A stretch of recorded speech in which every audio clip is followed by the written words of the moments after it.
9 years of age when he was charged with stealing a bicycle.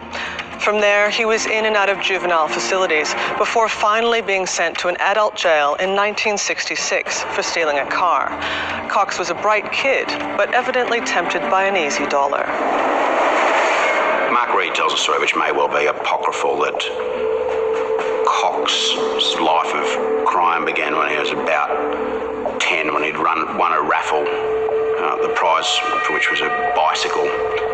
And Cox had not been present for the draw of this raffle and had therefore been denied the prize, and in some sort of misguided retaliation had stolen himself a bicycle. Certainly court records show that Cox was before Asheville Children's Court for stealing 3 bicycles. A year later, he was committed to an institution, and within that year, still aged 12, was committed to an institution until he was 18. So he has spent the majority of his childhood in boys' homes. Well, mate, he grew up in Balmain, so I mean, it wasn't the fashionable place then that it is now. So, yeah, he would have had he worked on the. I know he worked on the ships. I know he was highly regarded. He was pretty tough. I know that.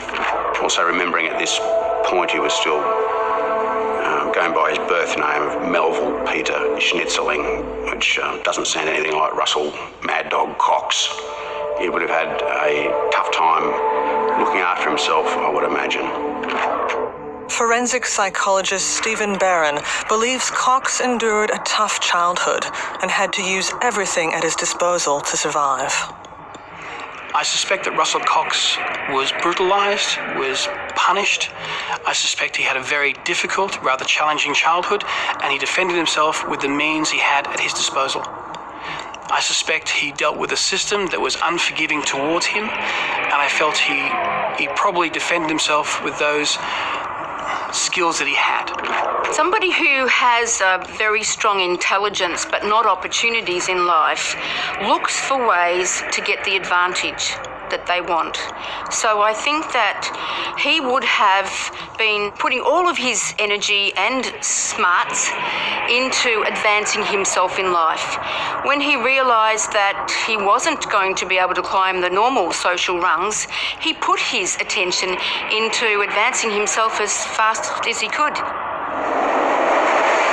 After spending time in a string of boys' homes, Peter Schnitzerling stepped up to the next level of violent crime and became an armed robber. And that's when he transformed himself into Russell Cox. Armed robbery is a violent crime. There is a risk of having to kill or be killed. For a young offender, armed robbery must have been an intimidating prospect. But the streets of Balmain offered Cox the opportunity to call upon experienced armed robbers to help him learn the trade.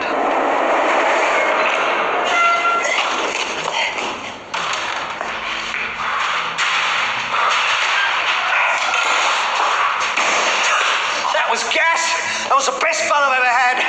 You liked that, did you? Yeah, hell yeah. It was unreal. My heart's beating out of my chest. Yeah, I thought that Chinese bloke was going to start something. So did I, mate. So did I. I thought he must have had a gun or something the way he was shifting around behind that pot plant.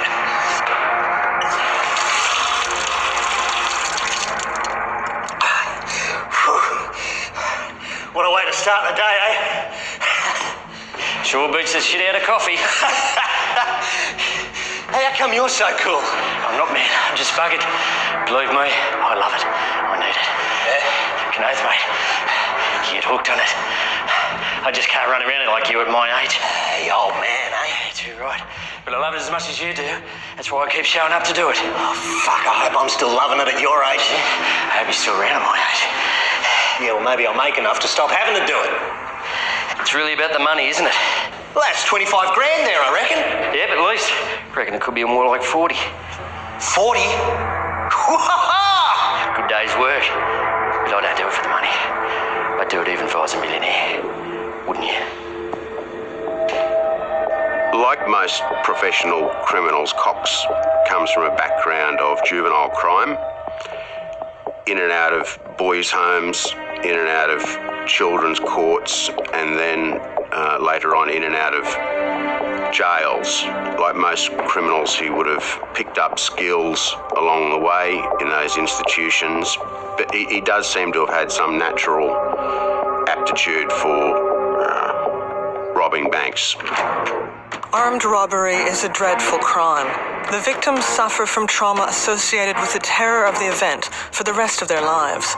For an offender like Cox, armed robbery can become more than a way of life. It's the pursuit of the thrill, and it quickly becomes addictive. Chopper Reed has never been a bank robber, but he has found himself in similar situations. It's a feeling that you tell people what to do and you see them doing it. It's good.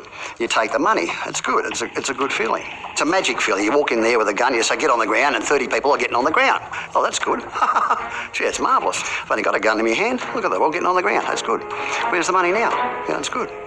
Armed robbers talk about the addictive quality of armed robbery, describe it as a drug-like experience, rush. You like that, did you? Yeah, hell yeah. It was unreal. My heart's beating out of my chest. One can only speculate what causes that rush, whether it's about power, whether it's about the danger, the risk of going into a bank or facing an armed security guard, not knowing whether you're going to get out of there or not. It's obviously life-endangering behaviour. The personalities of people who get involved in crime, quite often what they are is we call them sensation-seeking or risk-taking. They have low levels of natural arousal, and what they need is something that's going to give them a buzz. So crime, particularly crime that's risky, crime that's dangerous, a crime that also has good or big payoffs, tends to be quite buzzy. It does. It raises the adrenaline, and to that end it meets a psychological need that they've got, which is to be sensation-seeking, to be risk-taking. So it is the buzz that in part is the payoff for doing the action. You see criminals committing armed robberies when they don't necessarily need to financially. You take someone like Nettie Smith, who was in the 80s making millions of dollars distributing heroin, nonetheless felt the need to knock over armoured trucks for the thrill of it. Said, don't move. Stay where you are. Police believe that Melville Peter Schnitzerling, now named Russel Cox, was involved in a string of armed robberies in Sydney. As a result, he became known as Mad Dog. Many people believe Melbourne journalist John Sylvester is responsible for the nickname, but Roger Rogerson thinks otherwise. We had 2 or 3 senior detectives. They'd been at the CIB for years and lots senior to me, but they were very clever at coming up with colourful names. And I'm positive that one of these guys named Russell Cox Mad Dog. And of course, whether Russell Cox was as mad as what this guy thought he was, I don't know. I don't really know. I know he was a tough boy, tough man. He might have done violent things in difficult circumstances. I'm not saying he shouldn't have been in jail for a lengthy time or paid the price for what he did, but he wasn't known amongst the police or amongst the criminal circle as Mad Dog Cox. He wasn't a mad dog. That was just someone's headline. Someone needed a headline in the media and they gave it to him. I've got absolutely no idea how he became known as Mad Dog. I've never heard another criminal refer to him as that. Of course, Russell Cox is not his real name. Our inquiries in those years indicated that his correct name was in fact Peter Schnitzerling. But of course he abandoned that for reasons best known to himself, probably to protect his family. Certainly the Mad Dog appellation would seem to be admitted to be media silliness. The man was clearly the opposite of mad and definitely not a dog. A cautious, careful, calm, calculating fellow who was nonetheless prone to gross acts of criminality. From the moment he took up the gun, Peter Schnitzerling was no more. He was now Russell Mad Dog Cox. After the break, the armed robber becomes escape artist with an audacious prison escape, and we examine his life on the run with the woman who would be at his side for the rest of his life. How do we know they didn't follow us here?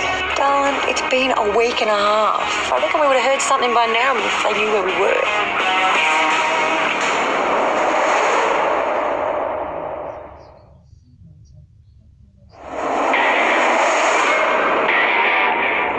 Welcome back to Tough Nuts, Australia's hardest criminals, and Russel Cox, Australia's most wanted man.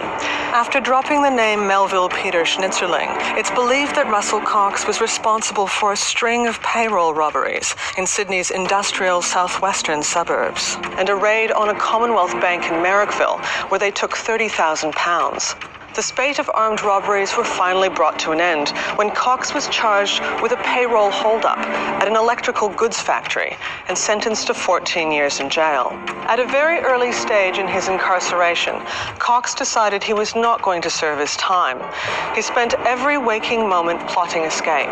In 1975, Cox and two others, Marco Motrick and Alan McDougall, attempted to escape from Long Bay Prison by holding a guard hostage, stealing guns from the prison arsenal, and heading for the main gate. So the three of these guys were all in the centre jail at Long Bay, the MRP. Cox has had a Beretta pistol smuggled into the prison, along with Motrick and McDougall. He's used that pistol to overpower several guards at the main gate. They got into the enclosure between the front door of the jail, the front gate,